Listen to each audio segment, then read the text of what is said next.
Budgeting and saving on a low income. Let's meet Jordan first. He doesn't drive a luxury car. He doesn't wear designer clothes or flash a big paycheck. In fact, Jordan's income is modest, just enough to cover the essentials: rent, groceries, utilities, and the occasional small treat, like late-night takeout or a movie streaming subscription. But lately, even that small cushion feels tighter than ever. One evening, a few days after payday, Jordan checks his bank account balance. $42. That's all that's left before the next paycheck. He lets out a long sigh, leans back, and asks himself a question many of us know too well. Why does it feel like I'm working so hard, but still barely getting by? That moment, that frustrating, helpless feeling, was the spark for change. Because it's often in these moments of struggle that we decide to take a new path. Jordan didn't overhaul his entire life overnight. Instead, he started small. He grabbed a notebook and committed to tracking every single dollar spent, no matter how tiny or seemingly insignificant.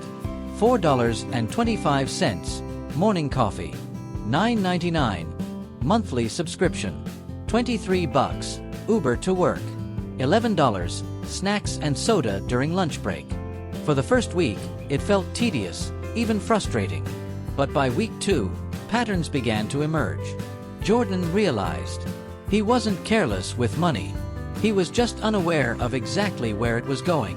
And that's where most people get stuck. Not because they're bad with money, but because they don't have a clear picture of their spending. This wasn't budgeting yet. It was awareness. And awareness is the first step toward control. Building a realistic budget. Next, Jordan sat down to create what some call a bare-bones budget. But this wasn't a complicated spreadsheet filled with numbers he'd never stick to. No, this was a simple, honest plan.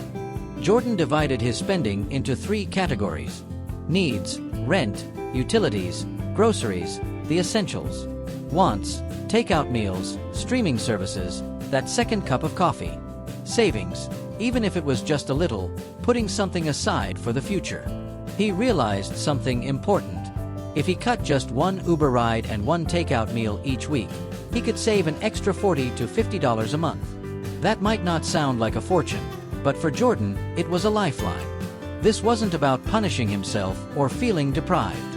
It was about taking back control, making choices that gave him room to breathe financially. Paying yourself first. Jordan remembered a piece of advice that had always seemed out of reach. Pay yourself first.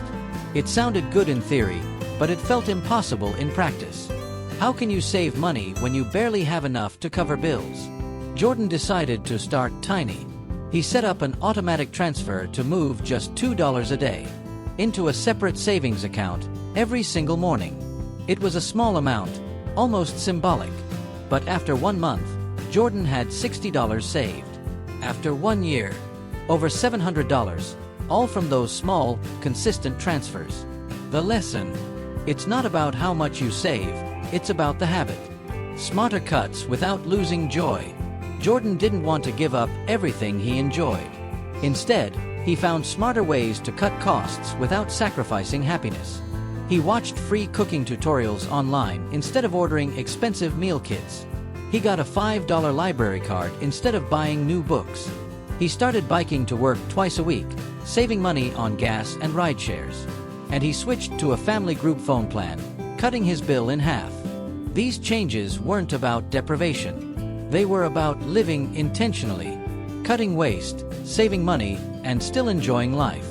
A few months later, Jordan's situation looked different. He wasn't rich by any means, but something had shifted. Jordan had built an emergency fund of $300, a safety net for unexpected expenses.